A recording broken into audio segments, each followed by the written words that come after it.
د موسی علیه السلام په زمانه کې قحط راغی. موسی علیه السلام استسقا منزل ووت، خلق امزان سره وستل، بنی اسرائیلو میدان ته ووتل. دا الله پیغمبر دی، امت ځان سره است دی، خدای ته سوال کوي چې الله باران را باندې وکي، باران نکی. په میدان کې وته پروت دی او الله ته مینت جاری کوي او باران نکی. الله ته سوال کوي یا رب العالمین ستا پیغمبر ما میدان ته راوتیم، یا الله تا ته سوال کوو، نو بیا زمونږ دا سوال ولې نه قبلېږي؟ څه چل دی؟ الله ورته وفرمایل تاسو کې یو کس دی ګناهګار دی، دا ګناهګار د موږ نه وباسئ، بیا به ستاسو دعا قبوله شي. وی ښه. موسی علیه السلام خلکو ته ویل که ګناهګار ده کې څوک دی، مثلا د مثال پته وه یو چغلخور دی، هلکه چغلخور ده کې کم یو دی؟ هېچا غږ نه کو، خاموشي وه بالکل. موسی علیه السلام ډېر وویل که ته وځه د منځه، الله به را باندې رحم وکړي، دا قحط په خدای پاک ختم کړي او باران به الله وکړي. هېڅوک نه پاسېدل. او بیا په داسې ډک مجلس کې څوک پاسي چې زه اوس په دې جومات کې ووایم چې هلکه تاسو کې کوم یو ګناهګار دی، هغه وځئ دې جومات. د چا کار څه دی چې وځي؟ ځان ولې شرمئ؟ څوک نه پاسېد. چې لږ ساعت تېر شو، وریځ راغله او باران شروع شو. یا رب العالمین تا خو وی چې ګناهګار دی او چې هغه وځي نو باران به کوم؟ ګناهګار خو نه وته، او یا الله تعالی باندې باران وکړه. دا څه فلسفه؟ الله پاک ورته وفرمایل وی هغه ګناهګار په دې مجلس کې ناستو، خو اخلاص سره توبه وویسته. چې توبه وویسته نو ما د باندې باران وکړه، رحم مې د باندې وکړه. اوس مونږه منډې ولې وو؟ د زلزلې نه مونږه تختیدي شو، د بل افت نه تختیدي شو، د الله د اجل نه تختیدي شو. نشو تختیدي. چې نشو تختیدي راځي چې دې ګریوان ته سر وردن نه کو چې یاره ما کومه غلطي ده، بس خپلې غلطۍ وباسو.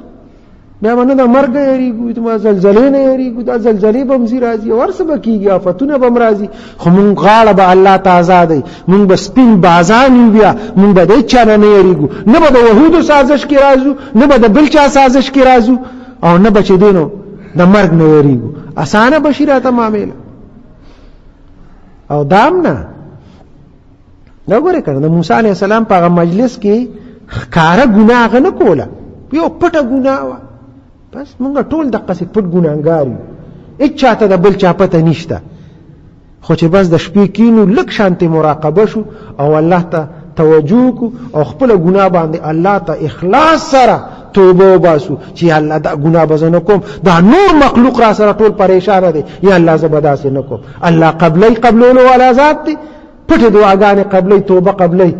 الله به په موږ هم رحم وکړي او الله په دې مخلوق باندې هم رحم وکړي. دا څومره پریشانې چې دي، یوازې دا نه چې دا زلزله راځي او دا فلان کې، دا ګراني ده را باندې، حکمرانان هم ظالمان دي، نااهله دي، یا دغسې نور څومره آفتونه دي. دا ټول آفتونو علاج دغه دی چې الله طرف ته متوجه شو. دې کتابونه لیکلي دي، وایي د بېوقوفو یو کلی غونډه کلی محله، هغه د بېوقوفانو، دا ټول بېوقوفان پکې راجمع شوي. هغې کې یو بېوقوف اونې ته وخته، نو بیا وله د راکوزېدو چل نه ورته. خلکو ډېر چلونه ورته وښول، داسې وکړه داسې وکړه داسې وکړه، خو هغه چل نه ورته، هغه د هغه اونې نه راکوزېدی نه شو. خلکو د کلي چې کوم مشر غټ بېوقوف و هغې راوغوښته چې ته راشه، او دا سړی اونې ته ختلی دی، دا نشي راکوزېدی، ته راته چل وښایه، ته د کلي مشر یې. نو مشر یې راوست. چې مشر یې راوسته، هغه خو اوله خپل دبه واچو چې تاسو دونه بېوقوفان یې، تاسو به دې وړو وړو خبرو له ما راغواړئ، غټو غټو خبرو له ما راغواړئ، دا څه کوئ؟ اونې ته ختلی دی، اوس نشي راکوزېدی، نه بدله زه راکوزوم. خیر خلک یې دبه را دبه وکړل، ورشئ رسۍ راوړئ. نو رسۍ یې راواغېسته، هغه سړي ته یې رسۍ بره اونې ته ور وویشته، وی دې باندې ځان وتړه. هغه ځان وتړ، هغه پلواخه غوټه دې ځای له ورکړه داسې، نو وی چې کلک یم. اوس دا سړی خلکو ته وایي دا غټ بېوقوف چې دی نورو ته وایي دا پړی راکاږې. نو اونه کې چې کوم سړی وي نو خلک وایي پړی سسکې نو دی به لاندې ځي، دی ورته وایي دا پړی راکاږې. نو چې پړی راښ که نو غوټه خو پلواخه وه خو نور هم کلکه شوه، دې ځای پورې تړلې وه دې سینې پورې، دا چجي یې د ملا د هډوکي سره یو شو راغون شو او چې ځمکې ته راته نو ساه یې ختلې وه، نو مړ شو. نو چا ورته وایي دا دې څه چلو که دا سړی خو تا مړ که مونږ ته وایي دا ونې نه راکوز که تا راله مړ که. هغه ورته وایي نه نه نه دا د مرګ چې دی نو دا تقدیر کې لیکلی و، دا خو الله تقدیر کې لیکلی و چې دی به مري، دا خو دی مړ شو. داسې ډېر خلک ما په دې طریقه د کوی نه رایستی دي، ډېر خلک مې د کوی نه په دې طریقه رایستی دي، دا د بیوقوفانو کاري. د کوی نه مې رایستی دي نو کوی ته چې سړی پړی ورلاندې کړي نو ویرې کاږې، نو هغه راښکلو سره روزي او اونه ته چې وخېږي نو اونې ته به وایي چې ته سسکې پړی نو دا سړی به لاندې راشي. دی وایي ما په دې طریقه ډېر خلک د کوی نه رایستی، نه خو دې د کوی نه رایستی دي که نو دا خو په اونه کې دی. دا بیوقوفان. یو مسله ده، یو زنانه ده هغه حامله ده، خاوند یې مړ شو، د دې عدت په څنګه عدت یعنی هغه پریس چې دی نو دا به پریس تر کومې پورې کوي. یو زنانه ده چې هغه طلاق شو نو د طلاق عدت دی 3 میاشتې 10 ورځې، او چې خاوند مړ شي نو زنانه به پریس کوي 4 میاشتې 10 ورځې. خو چې کله یو زنانه حامله ده په ګېډه باندې اولاد دی نو چې کله اولاد پیدا شو خدای دې کړي د مرګ نه وروسته 2 ورځې پس 1 ورځ پس ماشوم پیدا شو، بس په دې زنانه باندې بیا عدت نشته، په دې باندې هغه پریز بیا نشته، د ماشوم د پیدا کېدو پورې دغه عدت دی.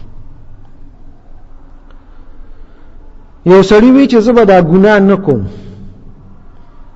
لکه یو سړی قسم وخوړ زه به چرس نه څکم، زه به سود نه کوم، زه به رشوت نه اخلم، قسم یې وخوړ او بیا یې نظر ومنه چې زه که ما وکړه دا ګناه نو زه به بیا 1 کال روجي نیسم، او بیا هغه ګناه وکړه، رشوت یې واغش یا سود یې وکړ، نو دغه نظر منلو چې زه به 1 کال روجي، دا نظر به اوس دی پورا کوي، 1 کال روجي به دی نیسي، هر څنګه چې پورا کوي، دا نه چې پرله پسې ده، خو نظر دی 1 کال روجي دی، 1 کال روجي به دی پورا کوي.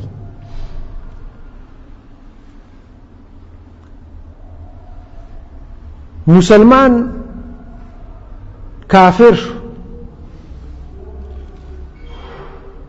مرتد شو، د پلار نه میراث وړي شي، اوس په دې د پلاری مسلمان دی نو دا بعضې هلکان یې که نه لاړ شي کافرې ښځې سره وادو کې خپل ایمان هم ورته پرېږدي. په دې بار ملکونو کې اکثر د هلکان دقه چل کوي، ایمان ورته پرېږدي، اسلام نه ووړي او کافرې سره وادو کې عیسایانې سره یا یهودنې سره دقسې مرتد شي.